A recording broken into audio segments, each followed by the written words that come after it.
our warmest regards to you for the journey that you're about to take. It's not an easy journey, and we hope and pray and we know that our ancestors will be with you and guide you, because we have a powerful message to send to the whole world on a tiny little board and this one man.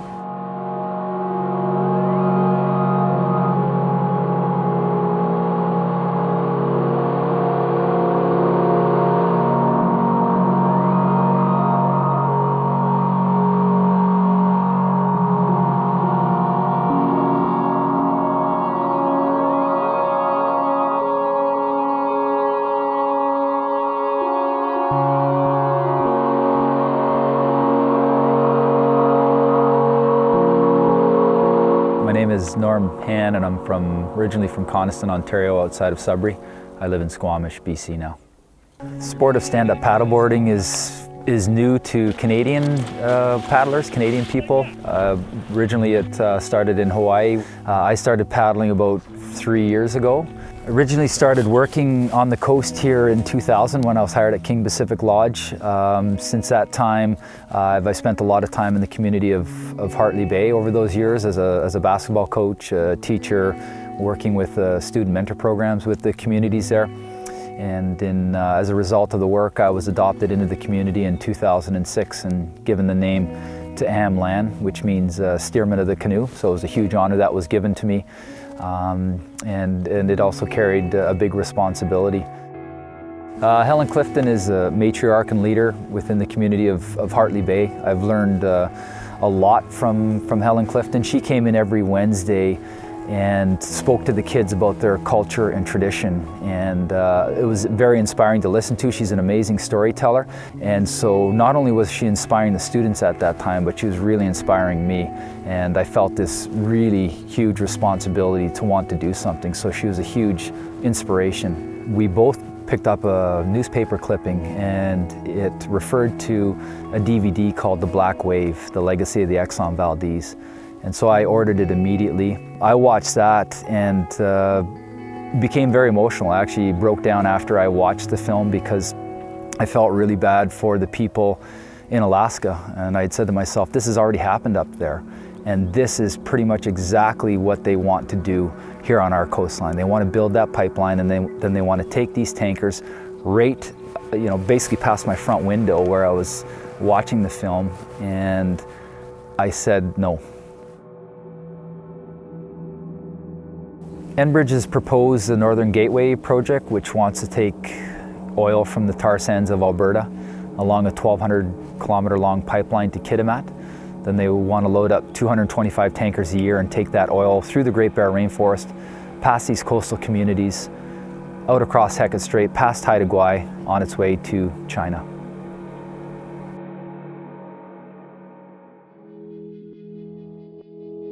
I knew I was going to do something, and it was to paddle the tanker route. I wanted to highlight the traditional food harvesting areas of the First Nations people along the tanker route, and I wanted to document the wildlife through the Greatbear Rainforest and see for myself what was going to be affected if there was going to be an oil spill. The Gulf spill happened in April, and I couldn't believe what I was watching. The lack of response, people not even knowing how much oil was spilling into the Gulf on a daily basis, and then not knowing how to stop it. What's the status of that at the moment, Admiral? Because we had heard predictions from some officials that as much as 336,000 gallons of crude could be leaking from the wellhead each and every day. Are you saying that right now there's no oil, no crude oil that's leaking from the wellhead? I am saying that there's no crude oil at this time leaking from the wellhead.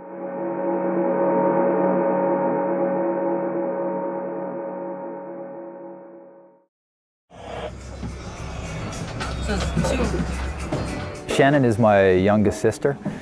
Her role on the trip was to help with the media, putting up blog posts, documenting the trip. I'm Brian Huntington, and I work for the Skeena Watershed Conservation Coalition in Hazelton, BC. You know, he was on Ali Howard's Skeena swim, and now here he was, you know, going to be meeting me in Kitimat to now paddle the tanker route. One of my jobs was to be Norm's support boat in the water, but also to photograph and film as much of his expedition and the interactions with the landscape and with the different communities. And I thought it was amazing because Brian had never been in a sea kayak before. And here he was about to get into a sea kayak and support me over 400 kilometers. And it was really incredible to have Brian on the trip with me. Stand up, baby!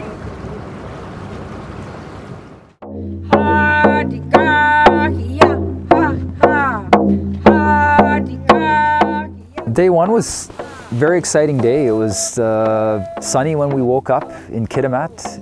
Norm and Shannon and I were on the docks just getting boats ready to push off, and a few people showed up. I mean, it was quiet. If Enbridge comes here, the impact to our territory is irreparable. And I just really wish you all the best on your journey.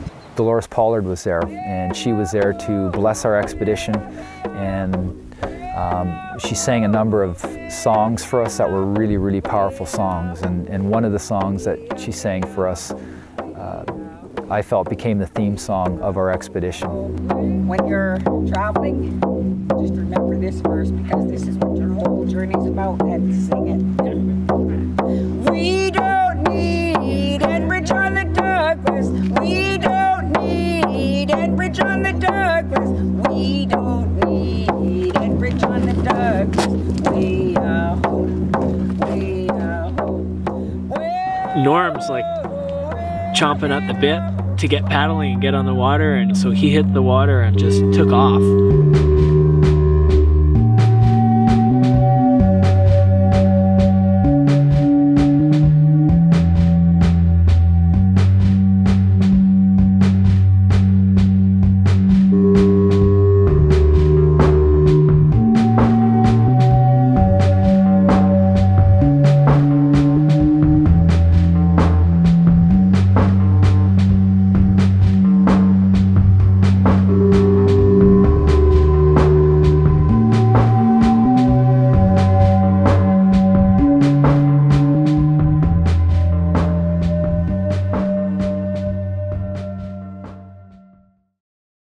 Day one took us into Gilttoyees, and Gerald Amos guided us through there. And we'd come off the tanker route, and he had picked us up.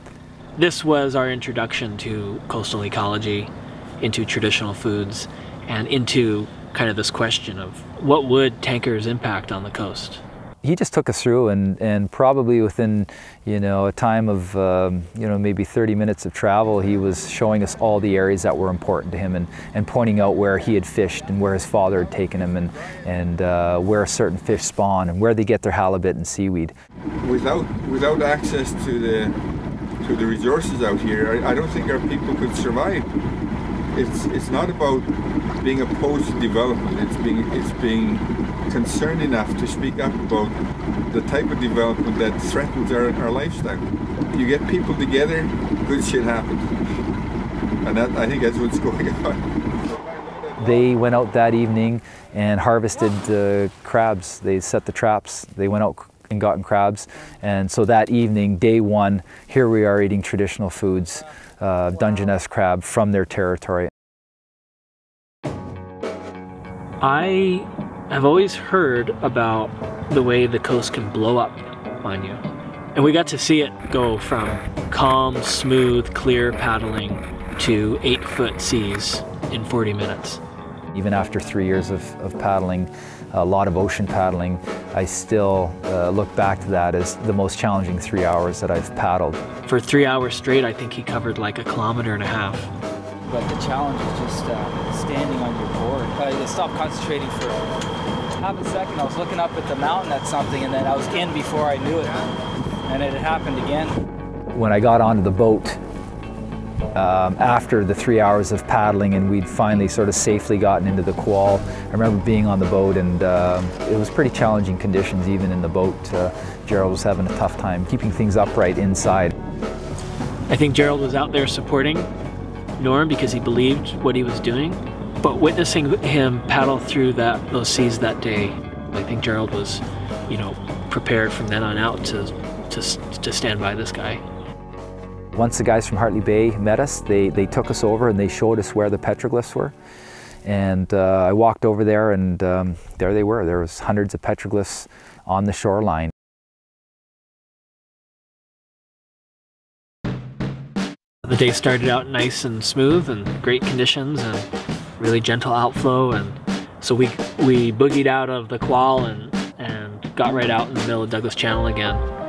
And on the approach to Hartley Bay, one of these smaller tankers, which is going in and out of Kitimat right now, came powering down the channel. A tanker that's, you know, 1/3 the size of these super tankers that they're proposing. Suddenly, sort of the whole trip and the whole expedition just kind of went like this is it. Brian and I were coming into the community of Hartley Bay. It was a really exciting time for me because it's my adopted community. Hartley Bay is a small coastal community. Probably around 180 people live in Hartley Bay. There's no roads. There's only boardwalks. It's in a stunning location at the end of a river that feeds out into the ocean there. It's a community that still harvests traditionally off the land. Very strong culture, very strong traditions. It's the people of Hartley Bay will literally give the shirts off their back. It's a small community, but it has a really big heart. As we came around the corner, it was like a picture window opening up, and the point kind of moved along the side, and it was just a row of beaded blankets and regalia, and the whole community laid out there with these drums. It was a really powerful moment, and it literally stopped me in my tracks. I was looking at the reason why I was doing this expedition.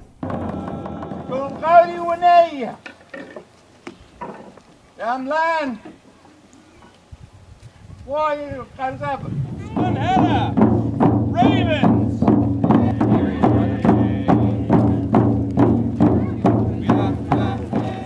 For coastal First Nations people, their identity is tied to their land.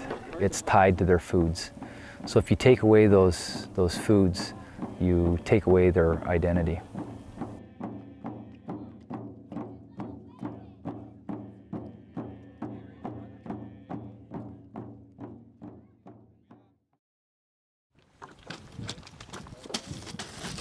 The longest day was the day we spent after leaving Hartley Bay. We started off in beautiful conditions, blue skies, flat water. That day was our longest day. It was 12 hours.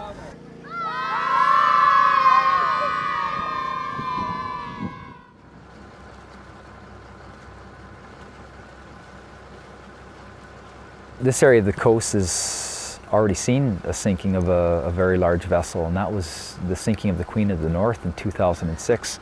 The Queen of the North was a BC ferry that had a route from Prince Rupert down through the Inside Passage.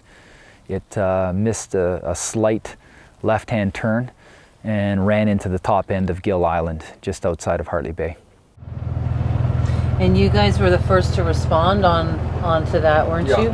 Yeah, we got out here at 12:25 a.m. is when the Mayday went out.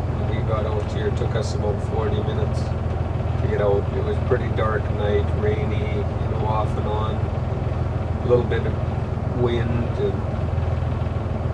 and then Coast Guard was down in Bernard Harbor, and they didn't get up here. It took them 90 minutes, I think, to get on scene. It took 2 years before people started to harvest when they were told it's safe enough for consumption. And what were you harvesting? Clams and cockles, and mussels, all of that stuff. But I still wouldn't harvest nothing from here because there still is, they say, about 1 to 4 liters a day coming out of the ship every day. So we're sitting right over top the ferry right now. We're in about 1,400 feet of water.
We arrived at Herman and Janie's after that really long day, and they just took real good care of us.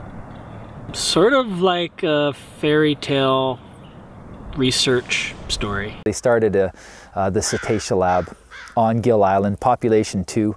So they've now set up a hydrophone network throughout the area, underwater microphones that record whale songs.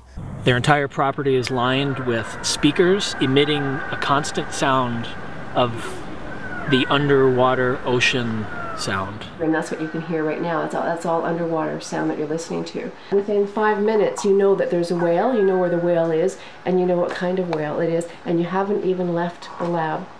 So it's a real great way to research whales without having such an impact on them.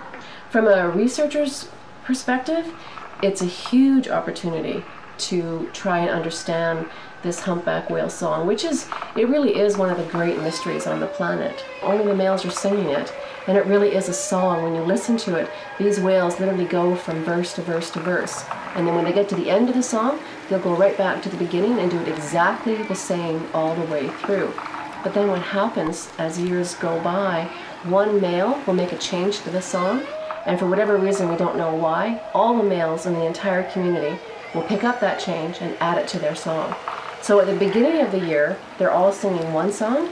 By the end of the year, they're all singing a different song, but they're all singing that exact same different song. Maybe what we can listen to is a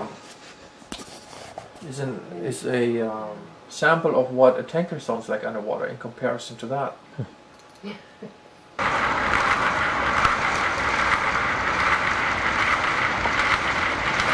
And this is not even this is a normal small-sized tanker, one of those gear bulk tankers that go into Kitimat. These super tankers, those VLCCs, are supposed to be the loudest tankers underwater. And we can hear these tankers up from where our hydrophone is in Whale Channel. We can hear them up almost up to Hartley Bay, which is a distance of about 20 miles.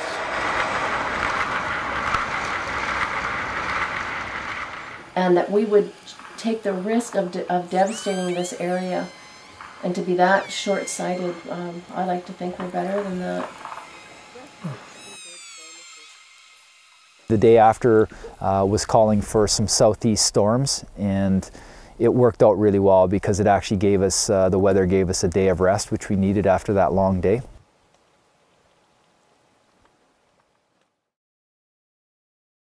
Okay, on this beautiful morning, the Greatbear Rainforest, this is Kiel. In Kiel, they are harvesting seaweed and harvesting halibut for the month of May. So it's a really important time for the community. All the community members and youth come down. Kiel is still one of those areas where they've been harvesting traditionally for centuries and centuries. There was a lot going on in day 6. We come around the corner and then it was just like, it's like a cafeteria in like an elementary school somewhere.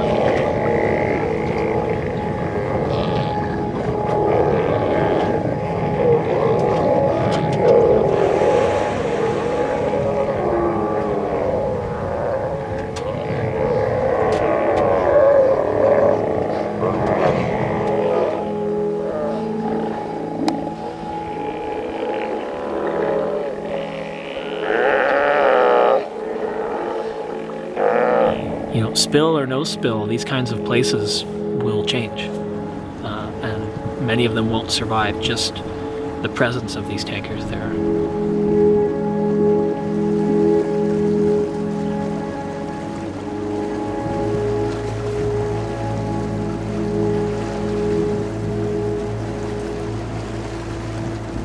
As I was making my way, the expedition was paddling down to Campania, I just heard some tail slaps. And it was either humpback whale or killer whales. And once we got there, as I got closer, I could see that there were eagles and seagulls circling the area, and I knew that they were transient killer whales because they had just made a kill on some type of sea mammal. So here were 4 killer whales that had just made a kill right on the tanker route.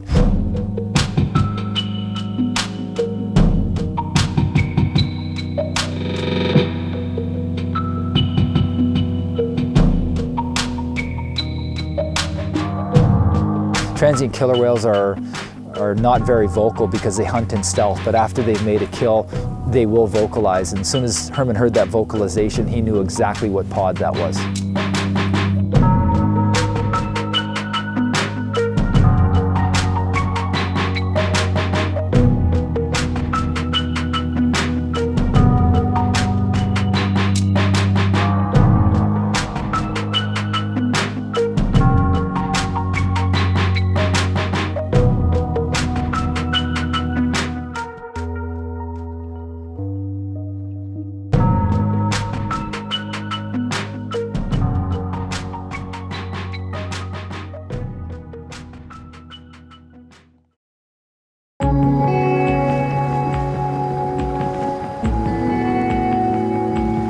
We continued on south and we made our way into Kitimat Sound. This was a really important part of the expedition because this is where proposed tankers would be heading west across to Haida Gwaii.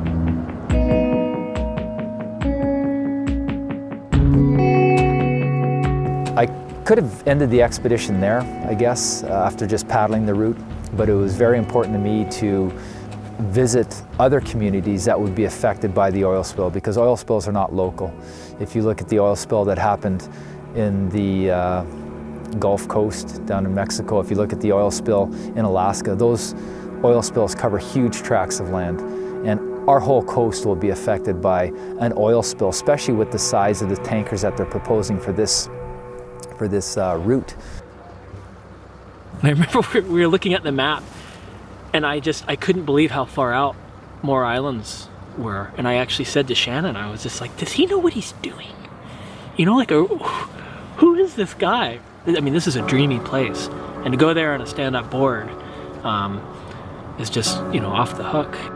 I think deep down, I didn't think I was actually going to get out there because I knew that the conditions out there can be extreme, can be very challenging. But after we woke up that morning on Anderson Island, it was flat calm.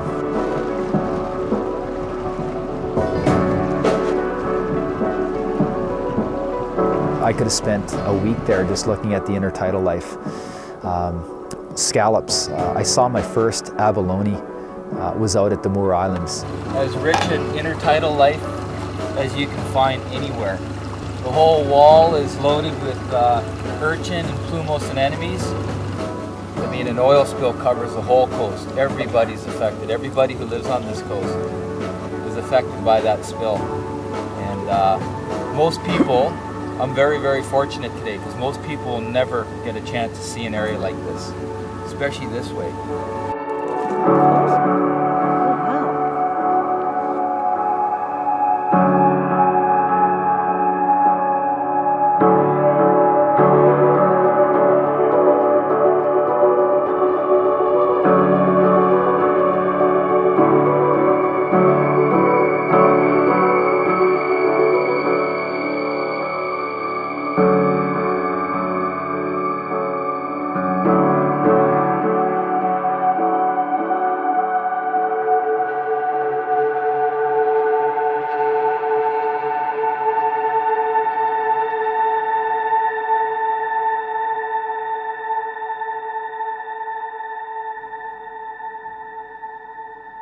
And then I knew our expedition had another 3 to 4 hour crossing to get back to one of the outer islands so that we could lay our heads down that night.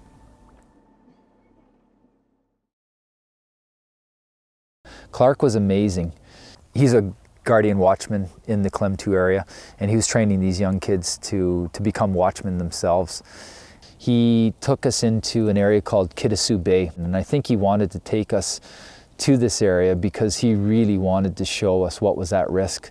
He had looked up to us and said, this is Kitimat Bay. This is everything that we need for our community is in this one bay. And if there was an oil spill, and we had the northwest winds, which are predominant in the summertime, that oil will blow right into Kitimat Bay, and it will wipe away everything that we have.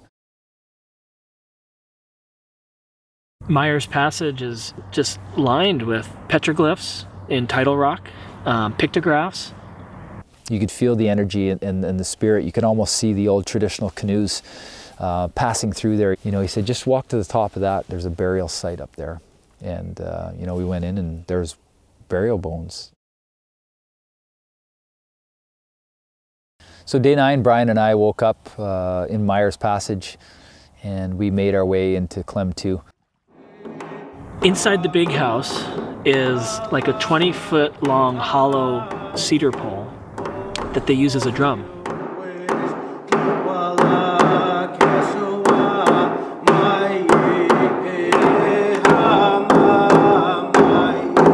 The men of Klemtu are incredible singers, very powerful singers, and that evening they had a feast, and there were a number of songs that were sang.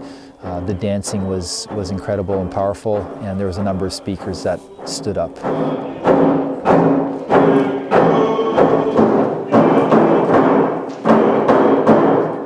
Which one of you guys running circle? You're the crazy one, eh?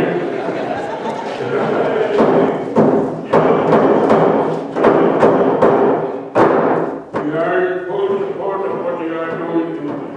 If we do not want the tankers anywhere in our territory. I'm in full support of what you guys are doing. We got to do what we have to do to save our traditional food. And I thank you guys for what you guys are doing.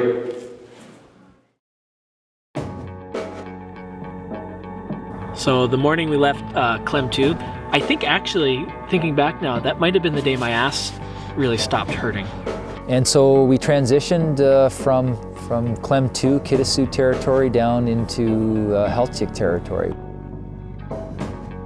You know, people ask me, it was a long journey. Some of the days were really long, and how was I able to do that?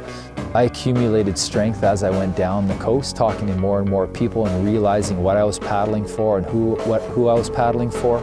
And in wanting to keep these tankers off the coast, it gave me a lot of strength. So by the time I got to that last day, I felt, I didn't feel tired. I felt exhilarated, I felt excited. I felt I was ready to complete the journey. What's happening? Oh, we're just gearing up for the last push to Bella Bella here.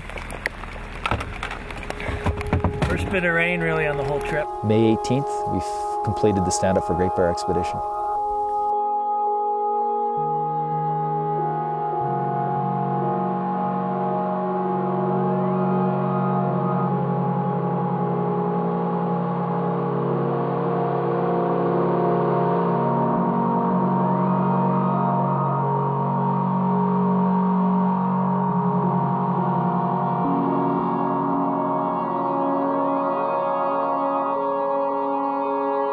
I was really impressed because I think word had gotten down the coast as to what was happening on our expedition. By the time we got to Bella Bella for the completion of our journey, there was a couple hundred people on the shoreline waiting for us to come in.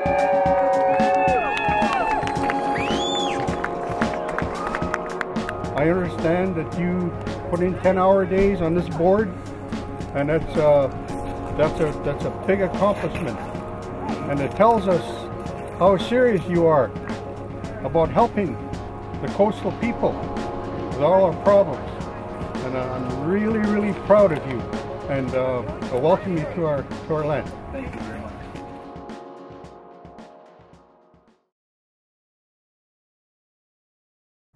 Communities from up and down the entire pipeline route and up and down the coast were all invited by the Gitga'at and the Haisla, and really the first significant gathering of people around Enbridge. We say no to Enbridge oil! I was honored when Gerald Amos asked for me to do a ceremonial paddle in to start the day off. I got on my paddleboard and paddled back into the community of Kitimat, which was interesting because that's obviously where I left on the expedition. But instead of there being 25 or 30 people seeing us off, there was probably 200 or 300 people. They went out and harvested all the traditional foods to feed close to 1,000 people at that feast. So there was everything that you could harvest from the ocean was on the table there.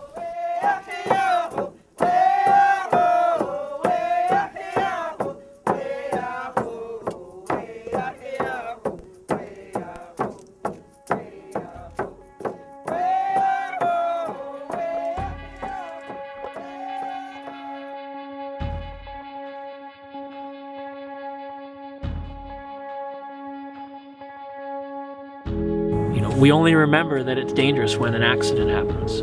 But, you know, time has passed now and it's back to business as usual. And they've taken the moratorium in the Gulf away, so they want to expand more drilling down there. And our country, you know, we just elected a majority leadership to run this country right into the end of, you know, the oil age.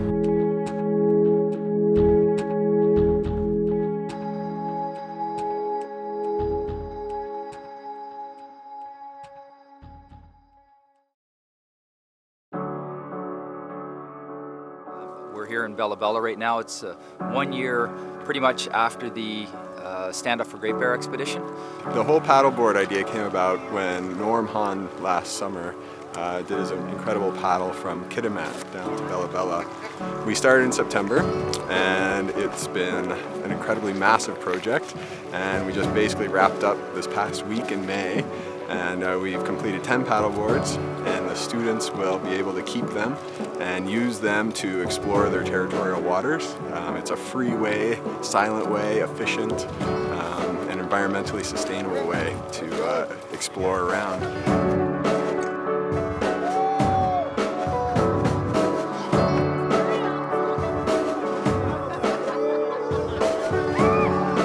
Communities in the north have a sense of empowerment through their relationship with their landscape. There's a real sense that they can survive, that their culture has survived, that the world around them is safe and beautiful and providing for them, and that it will continue to do that if they just have a chance to take care of it. What's it like to lose everything you have? All the salmon runs, all the herring runs, for the First Nations to lose completely everything. The wild salmon economy alone in the Skeena watershed was valued at over $120 million. That was almost 10 years ago. I mean, it's an industry, it's a resource. You know, when I watched that film, it was just like I felt so upset that that had already happened. And that's why I had to do something, because at least I could say, I tried. At least I could say I tried.